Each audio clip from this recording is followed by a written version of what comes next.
Thank you. Thank you very much. UDA oye! Harambee! Harambee! Harambee! Harambee! UDA! UDA! UDA! Allah, asanteni sana. Asanteni sana, mnaweza kuchukua viti zenu. Thank you very much.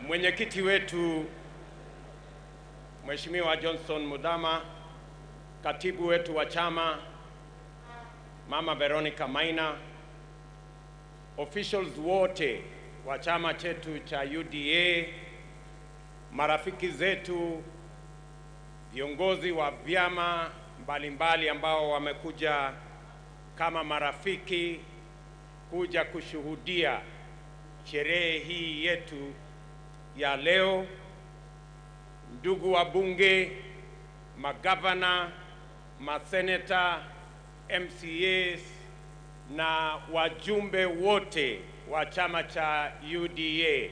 Hamjambo? Hamjambo? Bwana Yesu asifiwe. Assalamu alaikum. Hebu mnipungie hivi mkono jameni, nione kwa mbali. Asanteni sana. Asanteni sana.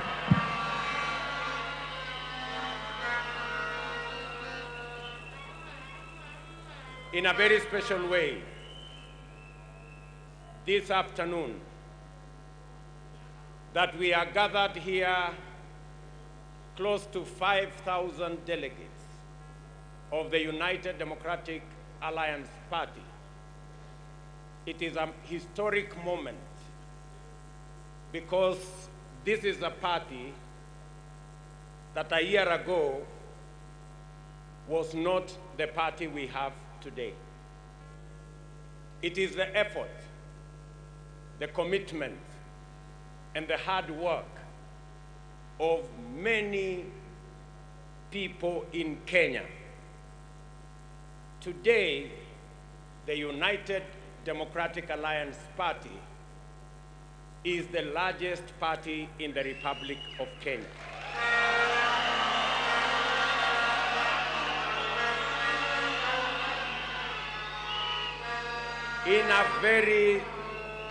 In a very special way, I want to thank many leaders,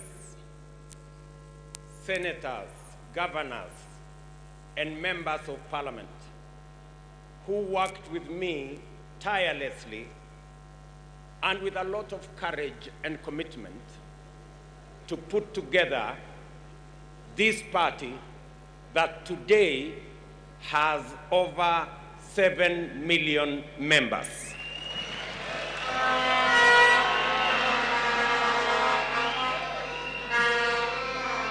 The effort to make this party what it is today of just the leaders, many hustlers in different parts of Kenya, people who are engaged in all businesses, have registered, have supported the registration, they have financed the registration, they have facilitated the registration, and I want to tell each and every one of them today a very big thank you for making UDA what it is today.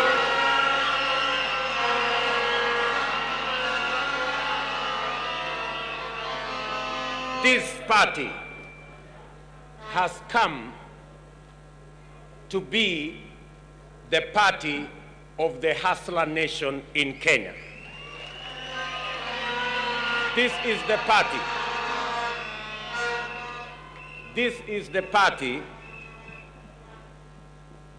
where you will not be asked about the name of your father. This is the party. You will not be asked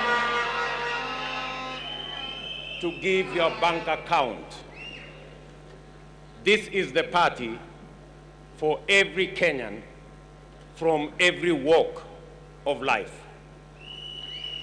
And I want to say, I am a very proud Kenyan today that you have bestowed upon me the responsibility to be the party leader of this great movement.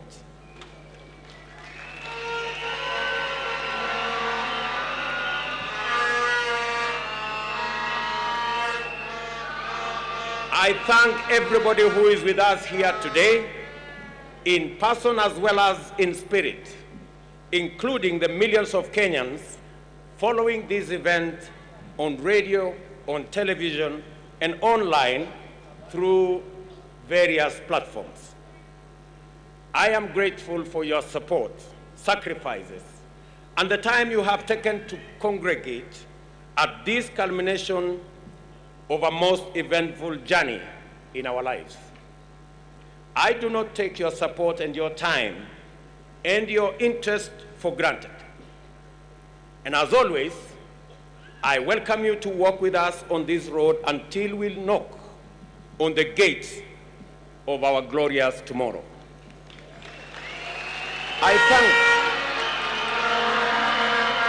thank our party delegates for the work they have done in guiding the Hustler Nation through a transparent nomination process, and for their consideration in bestowing upon me the immense responsibility of representing the United Democratic Alliance in the forthcoming presidential elections. I am profoundly humbled and immeasurably honored. And I accept your nomination to be the United Democratic Alliance candidate in this year's presidential election.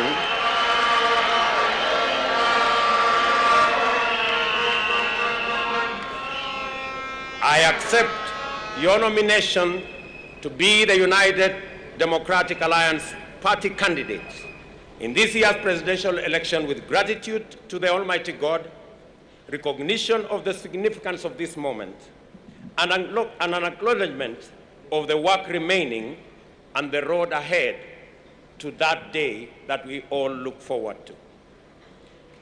I will live up to your trust. I shall do my very best to exceed your expectations, and I shall neither stop, nor pause, nor slow down, nor hesitate until what you have asked of me is delivered. Let us take this moment to appreciate and salute those who participated in this exercise. Tracy Wanjiru, a courageous lady still in university, resolved to transcend all the intersecting setbacks and barriers to her aspiration to offer leadership and to make her voice heard. Jeffnel Nyakwama also rose up to meet this hustler moment by emphatically saying and demonstrating that the youth of this country have a place in leadership at every level. These young Kenyans fill my heart with joy and hope. In them, I see myself back in the old days, animated by a vision for change and itching to have a go at leadership. In them also, I see a hopeful future in a country where youth, wealth, name, circumstances of birth, ethnicity, gender, and disability are not considerations nor obstacles to accessing opportunities or realizing aspirations.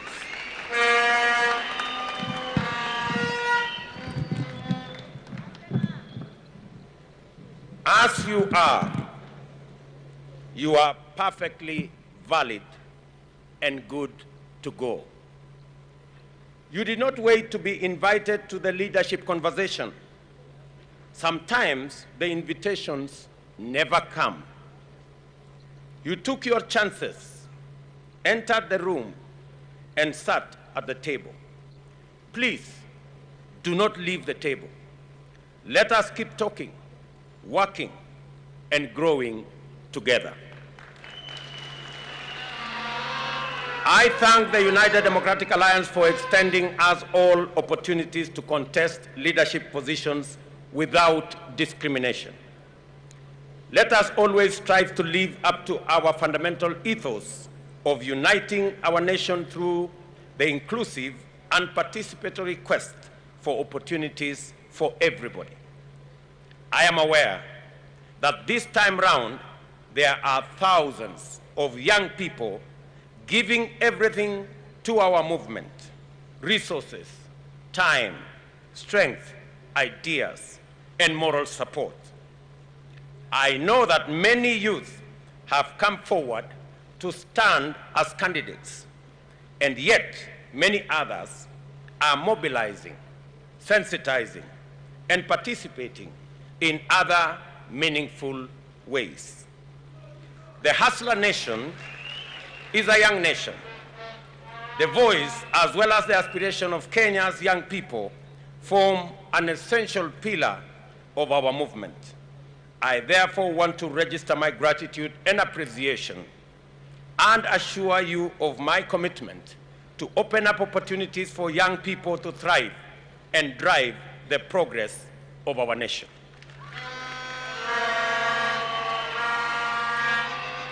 For me, this moment has been long in coming. I have been engaged in political leadership and associated activities since my university days. Obviously, I did not have the opportunity in those days to seek presidential nomination. But I rose from the bottom of the party pyramid, working my way up until I entered party leadership and eventually became a member of the National Assembly at the age of 31. I was an assistant minister at the age of 33 and a cabinet minister at the age of 36, and an opposition MP at the age of 37. And that has sort of formed the basic rhythm of my career ever since. In that time, I have learned a lot, made mistakes, achieved successes, and refined my leadership philosophy and vision for this country. I have learned that leadership failures can cost the country tremendous opportunity and inflict irreparable harm on those many people who depend on us. I have learned that the biggest mistake a government or a party can make is to fail the inclusion test. My original political intuition that governance is all about the people and that development can only be sustainable if programs are designed on the people's terms. I have learned that continuous engagement with the people is indispensable to effective governance, and that leadership works and listens more and speaks less. My first bid for a party's nomination to contest the presidency was in 2007, which I did not win, and I conceded defeat and went all out to support the party and its candidate then. I believe we made a good account of ourselves. My second bid for a presidential nomination was in 2013. This was again deferred, as my party subsequently resolved to merge with another party. In the interest of coalition building and broader strategic interests, I divide my bid and once again gave my all in successfully delivering the presidency and a wholesome parliamentary majority.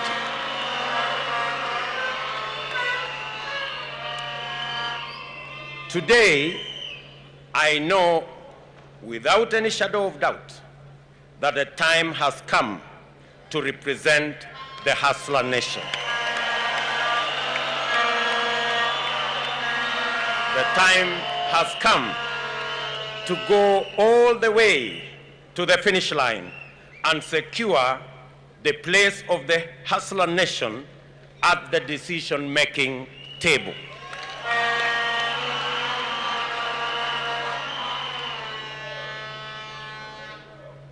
Let the message get out from this very moment and from this place that I am ready, that I will do everything and my best at that, and most of all, that I am determined to give you a campaign you will be proud of, and to win.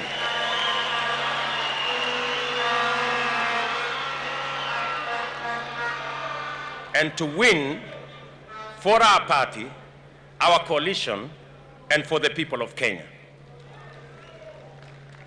Let the word reach out to our friends as well as our rivals that we are prepared and we are inspired to do all we can to go to every place and to work with everyone to open the doors of inclusion, opportunity, and enterprise in order to move Kenya to the higher level. After all, this is what hustlers do every day. Let me state a fairly obvious fact. I am the first elected and serving Deputy President of Kenya. It has been the honor of my life to be elected to this position, and I will forever remain profusely thankful to my friend, President Uhuru Kenyatta, for a successful working partnership in 3 elections. I have discharged my duties faithfully, and there is not a single task that the President assigned me which I did not execute in full.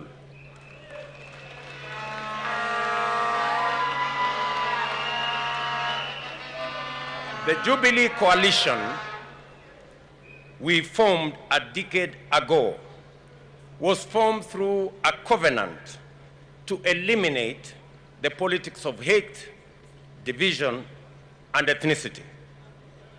Political competition organized around ethnic division is toxic, yet many politicians accept this to be the essence of democracy.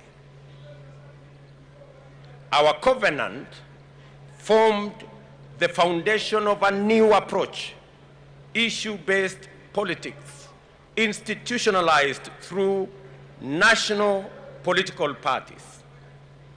We succeeded in demonstrating that democracy does not go hand in hand with chaos, confusion, or instability. We have shown that democracy does not express itself through discrimination, exclusion, division, suspicion, or conflict. In government, we focused on delivering those projects and programs that would enable the state meet the people at their point of need. Therefore, we swiftly transformed the country through unprecedented investments in infrastructure as the springboard to effective, efficient, and sustainable service delivery to all parts of Kenya. As a result, we built a new, modern, 700-kilometer long standard gauge railway, constructed 10,000 kilometers of new tarmac, and connected 6 million people to electricity. We also set up 150 technical training colleges. The next phase of our transformation was going to be the Big Four agenda, which would leverage these foundational undertakings to ensure that the economic and social rights of Kenyans would be actualized by creating jobs for millions of young people out of school, out of college, and out of our universities. It would also transform agriculture to increase food production and to lower the cost of living and increase money in the pockets of millions of farmers. Big Four would also radically change our delivery of healthcare by rolling out a comprehensive universal health program. This would complete the task of transforming Kenya that we had been assigned in 2013. From 2017, however, the party backpedaled on its foundational commitments, including the founding covenant. The party rejected national, inclusive, issue-based transformative leadership and embraced parochial, ethnic, divisive, and retrogressive politics. It defaulted to tribe as the organizing variable of our politics and governance. It privatized governance and weaponized public policy and institutions. It pursued personal politics of congregating an entitled few to express their individual wishes as community interests and translate their private consensus as national policy. In our first term, we made exceptional progress in setting the stage for national transformation. In our second term, we witnessed accelerated regression into the tyranny, personality cult politics, and the weaponization of public offices to intimidate, harass, and persecute Kenyans perceived not to worship those in power. Many large enterprises were destroyed. Many business owners harassed. Many leaders subjected to humiliation, intimidation, blackmail, because their only crime was holding contrary opinions to those holding the levers of state power. A new frame of national unity was engineered in undemocratic and in terms which rationalized grounding and swallowing the whole opposition and the vandalization of the Constitution to accommodate corrupt and dangerous ethnic arrangements. At the same time, the Big Four agenda was abandoned, pushed into the back burner, as execution of its flagship projects was left at the mercy of forces of emergent state capture. Those who remained loyal to our founding vision were shunned, hounded, threatened, and then persecuted. This is how we lost 4 years that would have gifted us with a brilliant blossoming of a beautiful dream which inspired millions of Kenyans in 2013.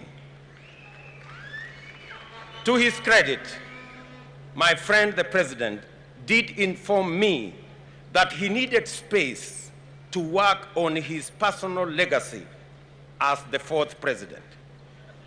I obliged, and this led to my eventual retreat to the margins of a government that I had participated in forming.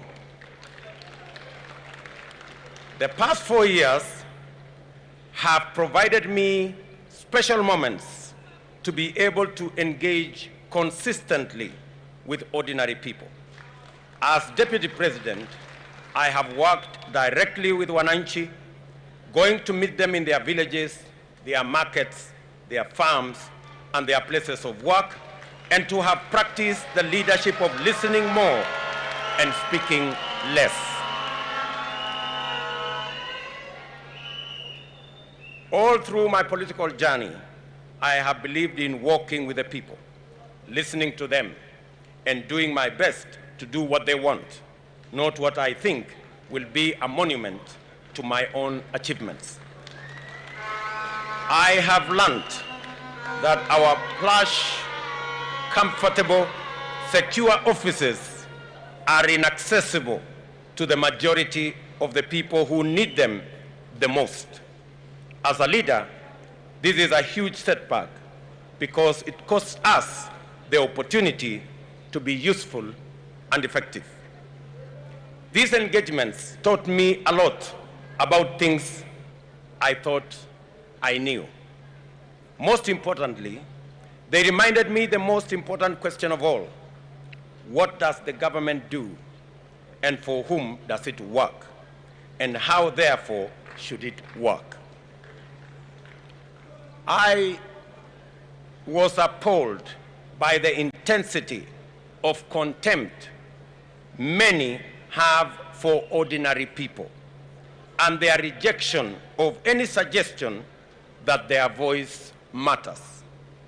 I remain sorrowful over the hatred in the language that proudly despises the poor, the struggling, the hurting, the lonely, and the abandoned. Many of us have felt the stinging lash of this contempt, and we all know where it comes from. Behind the shameless deception that national unity is the coalescing of a few leaders to organize their selfish interests in an implacable sense of exclusive entitlement to the privileges associated with state power. This entitlement is the basis for the formulation of a cynical agenda to capture the state and disenfranchise ordinary people for good. That is why we have witnessed the criminalization of enterprise, the marginalization of livelihoods, and many parts form part and parcel of this contemptuous exclusion. We in the Hustler Nation believe that the measure of any society lies in how it treats its weakest and vulnerable members. We work from the bottom up because if we take care of the bottom, we take care of everybody. We want Kenyans to have opportunity to hustle from the bottom up. The top, therefore, must be understood to be everyone's aspiration, objective, and ideal destination. It is not bottom versus up. It is bottom up.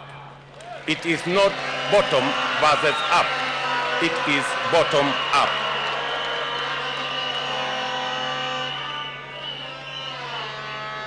I commit, therefore, to live up to the original covenant of championing the establishment of everlasting peace, unity, and opportunity to prosper in our country. I make this commitment on the understanding that sustainable unity can only be achieved through meaningful political and economic inclusion. The evidence of inclusion is respect for dignity of livelihoods and the creation of space for every vocation, every skill, every profession and talent to flourish and yield a bountiful harvest of prosperity for all our people. At the same time, I reject the suggestion that a united country is one that has no political competition or opposition. Rather, I view the foundation of an inclusive Kenya as one governed by an effective democratic government with robust checks and balances, overseen by a vigilant and responsible opposition and a strong civil society movement. I call your attention to the fact that over the past 4 years, the purchase, compromise, and eventual liquidation of the opposition and legitimate political competition set the stage for an effective state capture. I must therefore specifically undertake that under our administration, we shall boldly and firmly confront and dismantle the now pervasive conflict of interest that has rapidly evolved into state capture through corrupt political and economic arrangements.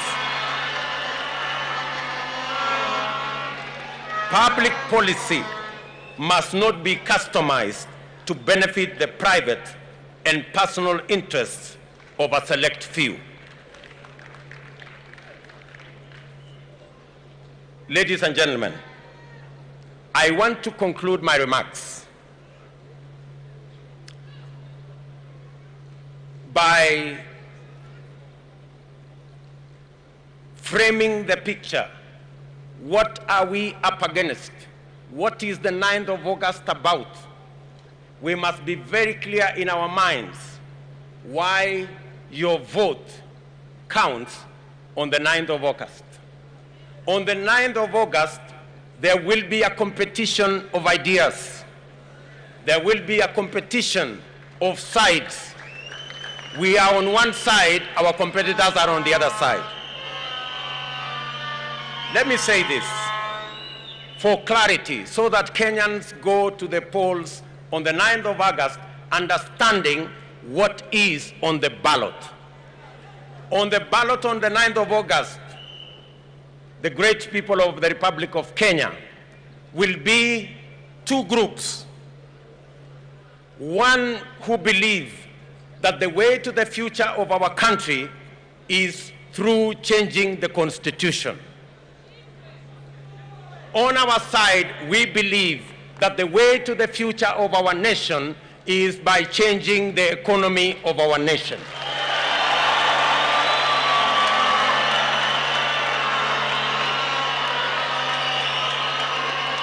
We are seated here, we are assembled here as the United Democratic Party Congress with our friends from ANC and Ford Kenya and Tujibebe and Savina and TSP and CCK and CCM and all the other parties, united by one thing, our belief that the future of our nation is predicated on changing the economy of our nation. While our competitors believe that it is through the changing of the Constitution to create positions for a select few will treat our problem of exclusion, on our side, we believe that we need to change the Constitution to create opportunity, create jobs, create opportunities for millions of young people out of school, out of college, out of our universities, that therein lies the solution to the inclusivity question in the Republic of Kenya. We are very clear that we had this plan in 2017. Unfortunately, the forces who are against the people of Kenya, who do not want to share opportunity, who believe that Kenya is their privilege, who believe they own this nation, they sabotage the Big Four plan because they did not want the young people of our nation to get the opportunity to work, and to get the opportunity to do business.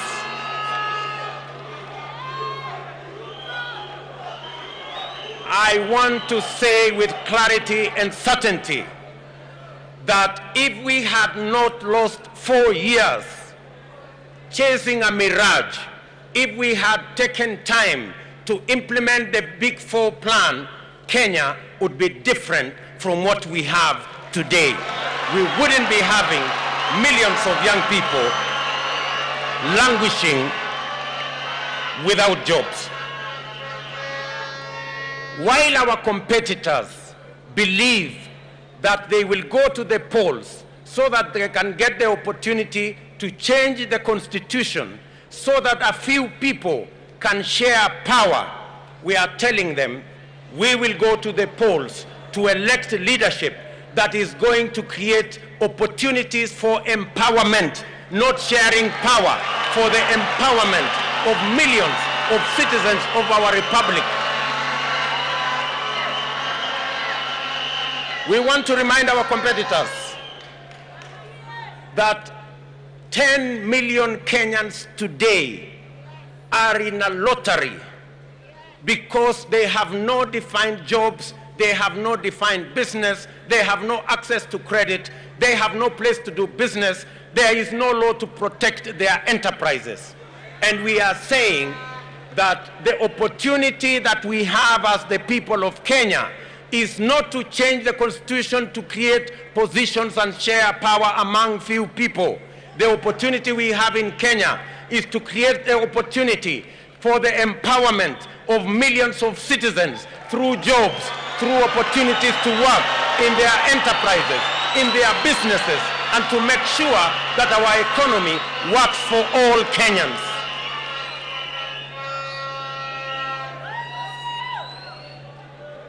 Our competitors believe that this nation should be about a few people who wield the levers of state power. We are telling them this country is not just about leaders. This country is about 50 million Kenyans.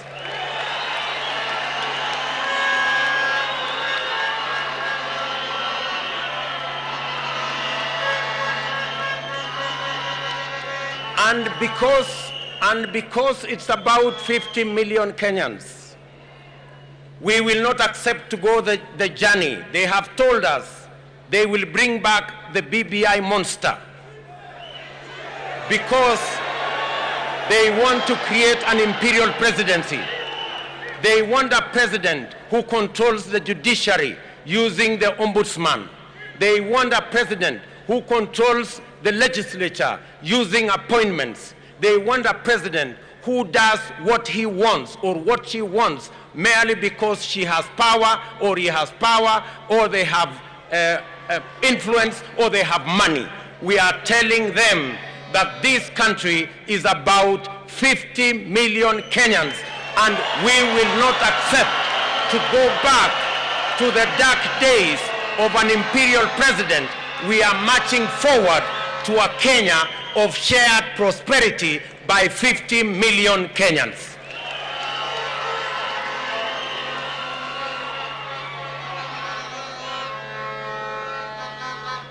Our competitors believe that this country belongs to those in power. They believe in impunity. They believe in monopolies. They believe in cartels. We want to tell them we believe in the rule of law.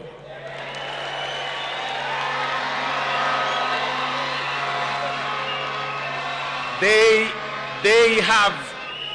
have weaponized state institutions. They have weaponized the DCI.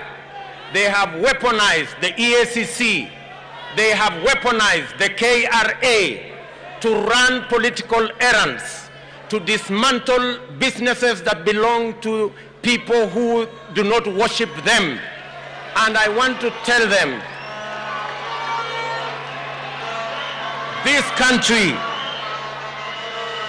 will change On our first day, we will free the DCI. We will free the KRA from state capture. We will make sure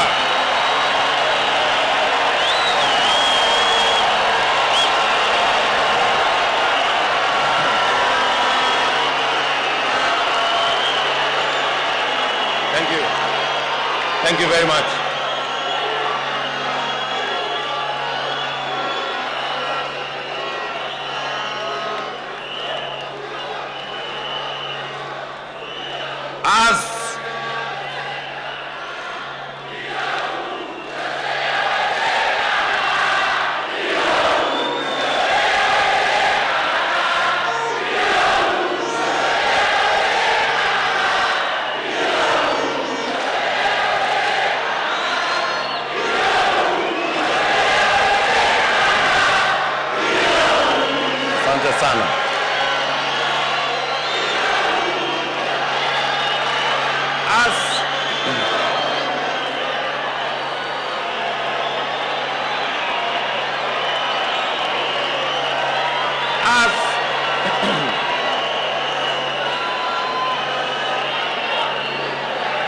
I want to say,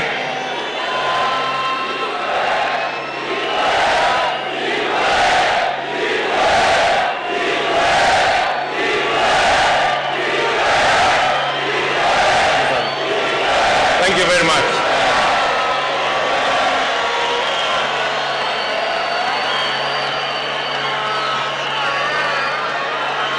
They have weaponized the DCI, the EACC, and the KRA to run political errands. We will professionalize the DCI's office and the KRA for them to discharge their constitutional and legal duty. On the first day, we will appoint an accounting officer for the IG and the DCI, so that going forward, the DCI and the IG will have financial independence, and they will never again depend on the office of the president for them to discharge their responsibility.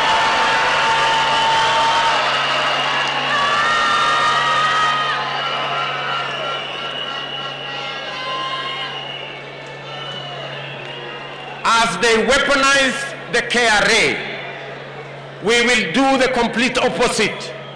We will professionalize the KRA, digitize the KRA, and make sure that it collects all the taxes professionally.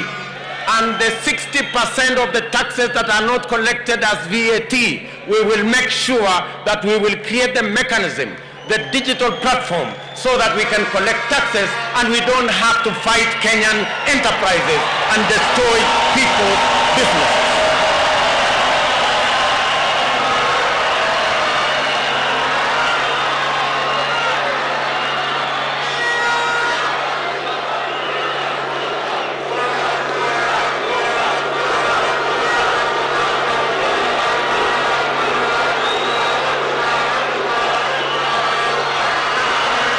Thank you very much. Our competitors have proposed that they want to change the constitution so that they can make the judiciary to be subservient and to be accountable and to be answerable to the executive. We want to tell our competitors we will do the complete opposite.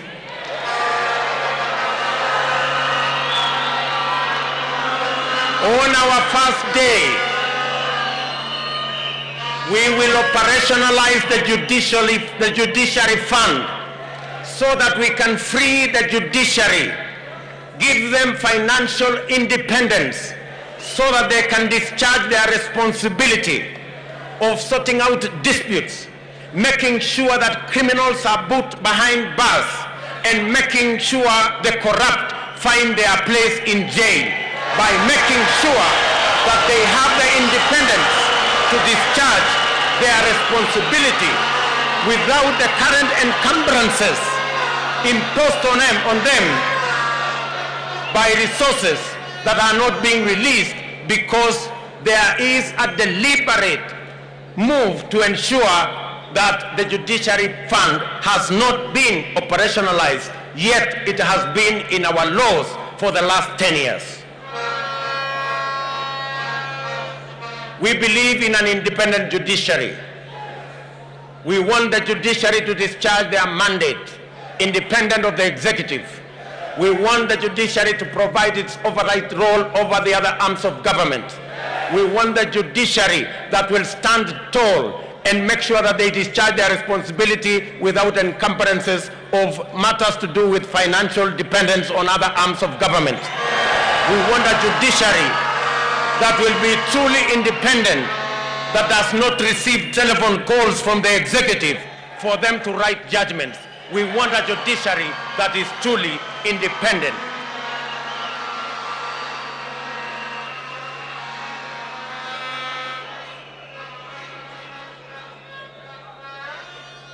Good people, agriculture will be on the ballot in this election.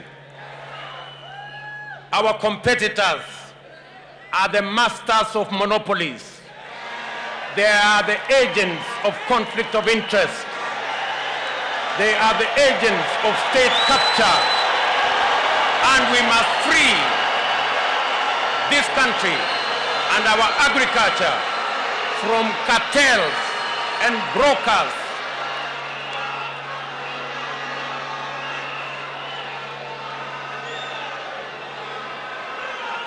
We are telling our competitors that we will deal firmly with conflict of interest. We will deal firmly and eliminate brokers and cartels and monopolies that have taken hostage our agricultural sector. And we will make sure that every farmer has access to quality seeds, has access to subsidized fertilizer, have access to markets, have access to good prices, and they have access to government support so that they can produce food for our nation, so that every farmer can earn a decent earning for their produce, and we can reduce the cost of living and make sure that every Kenyan has disposable income, and we can grow our economy, pay our taxes, and stop begging for loans and debts from other countries, because we can stand up for ourselves.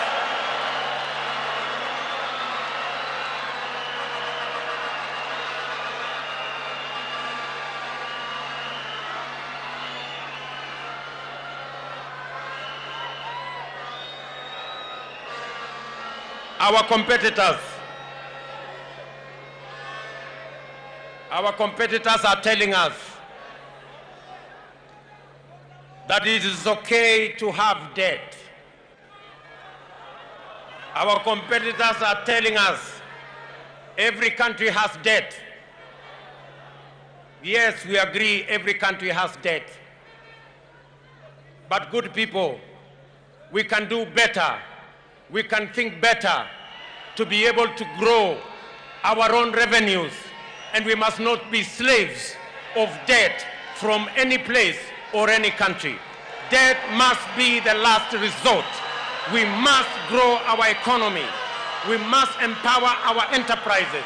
We must create opportunity in agriculture so that we can grow our tax base, get as many Kenyans as possible to pay their taxes, so that we can run the affairs of our country on the basis of the revenue that we collect. President Mwai Kibaki taught us that it is possible for us to grow our tax revenues. He took over when tax revenues were at 200 billion. He left when we were collecting more than $1 trillion. Our tax collection has stagnated because of conflict of interest. Our tax revenues are stagnated because we do not have a concrete plan. We are saying our movement will create a concrete plan that will expand our taxes so that we can double our tax revenues and reduce on borrowing and debts that can cripple our country.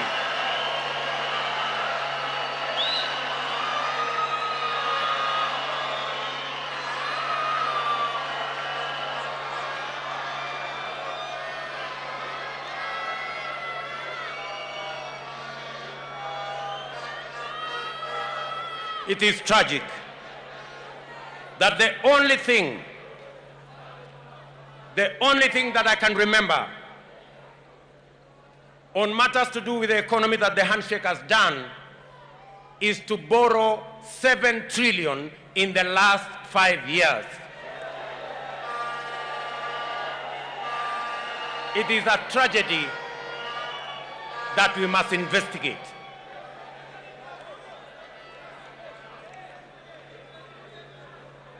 Good people, we are at a historic moment. We have to make our choices carefully on the 9th of August, because what is on the ballot is either Kenya moving forward into prosperity or Kenya regressing into tyranny and poverty. The choice is as clear as day is from the night.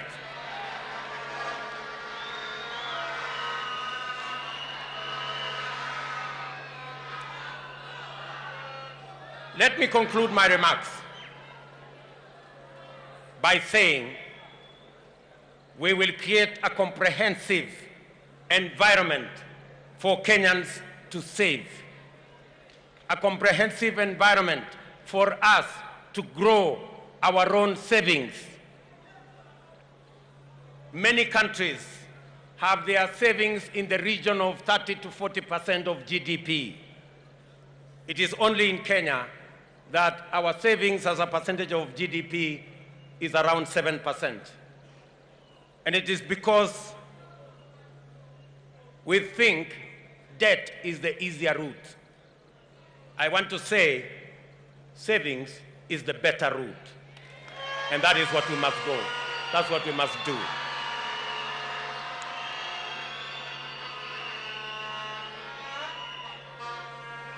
So,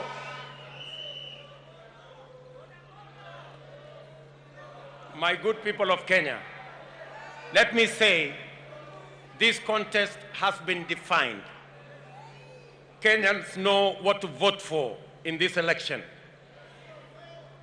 You will vote for the people who are looking for power, positions, the cartels, the state capture, the conflict of interest, the brokers, or you will vote for the future of our country, the jobs for our young people, opportunities for our business people, opportunities for our farmers, an accountable executive, an accountable judiciary, an accountable government, and a future for everybody. That is what is on the ballot on the 9th of August.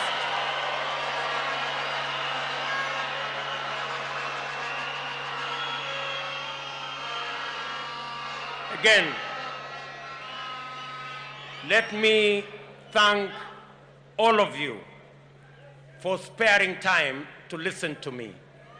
I appreciate your patience. I appreciate your commitment. I appreciate your time. I appreciate your sacrifice. I want to thank many leaders who have had to suffer and be victims of a weaponized fight against business, a weaponized fight against leaders. I want to thank many leaders who are here, specifically members of parliament who are here. Can I ask members of parliament who are here to stand up from the UDA party?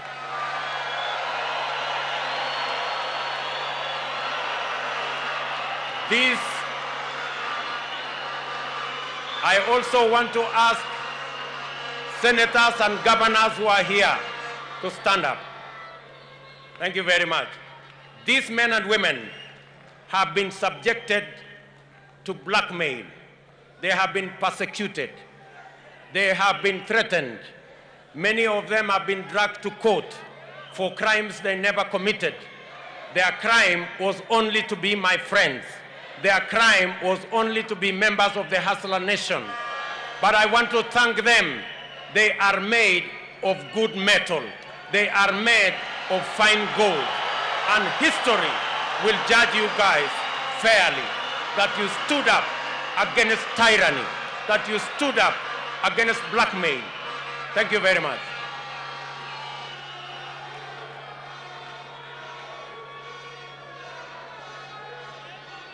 The weaponization of the DCI, EACC, and KRA is not limited to these leaders. It goes to many business enterprises have been crippled and destroyed by a weaponized DCI, EACC, and KRA. Today, it is not just the big business. It is not just Humphrey Karaoke's business. It is not Tabitha Karanja and Keroje business. Even the border today are victims of a weaponized fight against people who don't share in the belief of those who hold the levers of power today. And I want to promise them that power is transient and the people of Kenya will overcome. We will not submit to your threats and blackmail. We will not bow to you. We will not worship you. We worship the living God in heaven. We worship no human being.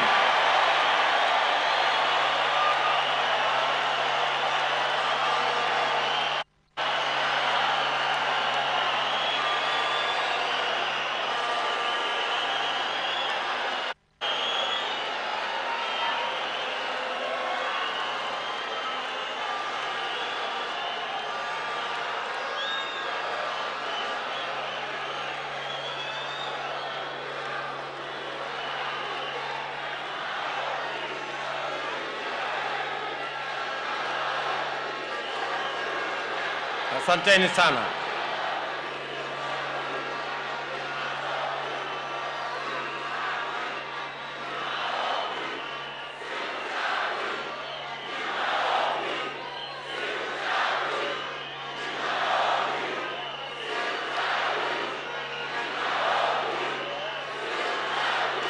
Asanteni. Thank you very much. I want to say from this podium, you may have power, you may control the levers of power, but we believe in God, the all-powerful. We submit to God, the all-powerful. We will respect everybody. We will give respect to whoever respect is due. We will give honor to whoever honor is due. But we will worship only God in heaven. We will worship no human being.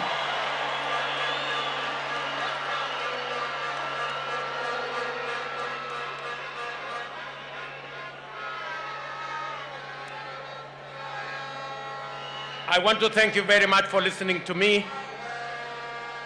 I accept this nomination with humility.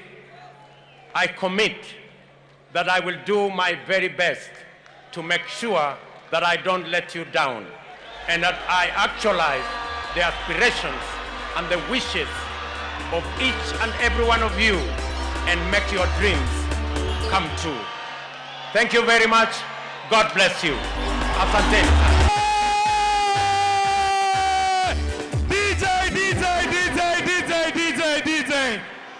Nairobi na Kenya nzima kwa mara ya mwisho, inua mkono moja kwa hewa. Nataka nisikie kwa Dowen kwa mara ya kwanza, sema Igwe! Igwe! Igwe! Excellency, the